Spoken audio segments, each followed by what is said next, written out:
She watched him closely as he first took Stanley's hand and then warmly pressed her own. Johansson looked pretty normal for a porn czar who had turned his back on the priesthood and now paid sweaty young men and women to roll around under Klieg lights.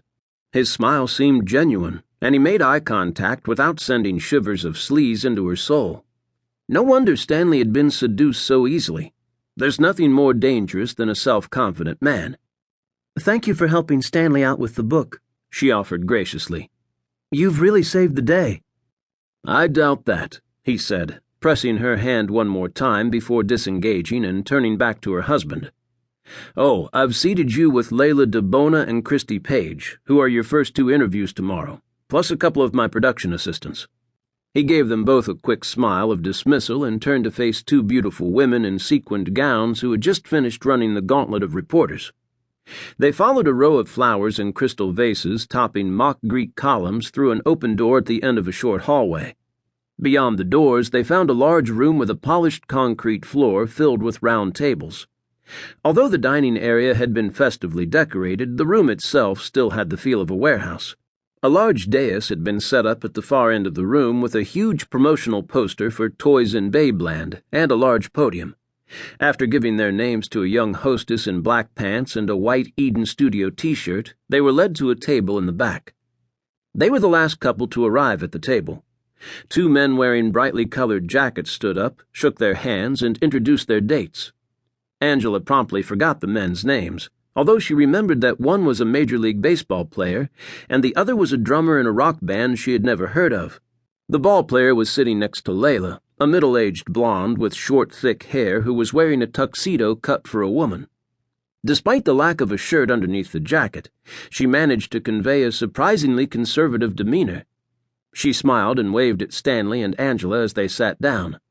Christy, a petite brunette in a low-cut red dress, nodded and passed them a bottle of white wine. The production assistants, their identity obvious from their complete lack of glamour, were engrossed in conversation and barely noticed the new arrivals. The location was a perfect place to observe the festivities. With her back to the wall, she could watch the whole room with complete anonymity. She laid her napkin in her lap and accepted a generous glass of wine poured by her neighbor. She recognized the bottle and was impressed that Johansson would serve $50 bottles of wine to such a large group. The appetizers that arrived shortly thereafter turned out to be as good as the wine, and she began to relax as she noticed many other couples dressed as conventionally as herself and her mate. There were some, however, who flaunted the attributes that made them top earners. A gorgeous blonde wore a toga-like outfit that exposed one breast, covered only by a small sequined fabric flower. The brunette next to her kept flopping out of her dress until she finally pulled the top down to her waist and then tugged it up in a vulgar attempt to solve the slippage problem. The mood at the long table set upon the dais was more subdued than that of the groundlings.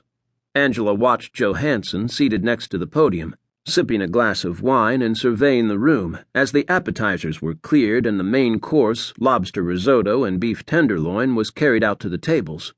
She saw the star of the movie, listed as Jade Delilah on the poster, sitting next to him, picking at her food and ignoring his whispering in her ear. Her voluptuous figure was far from her only stunning feature. Her creamy olive complexion was even and unblemished. Jet black hair cascaded down her back, and her bright eyes sparkled with intelligence and sensuality. Angela realized with a shock that she had been the star of Girls Will Be Girls.